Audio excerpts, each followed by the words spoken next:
help you manage some of these perimenopause symptoms that you may be having as you roll into kind of that full stage that can last for years, right? And so the healthier that you are, the more of a consistent routine that you have, the easier it is to identify other levels of support needed, i.e., hormone therapy, some type of supplement. Like that part is very easy to see. Okay, what do I need?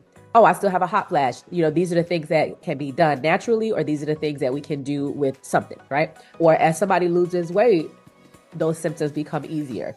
As somebody sleeps better, symptoms can lessen, right? But there's a lot of resources. But sometimes when things are happening all over the place, it's very difficult to determine like what does somebody need like real support with. So the first step for anybody is always, let's get this sleep right, let's get this stress, let's get the right quantity of food and in the right ratio, proteins, carbs, fats. Get consistent and get very consistent with exercising that is right for you. Not like HIIT training, not all the jumping all over the place. Because when we're in this stage, some of that is not useful.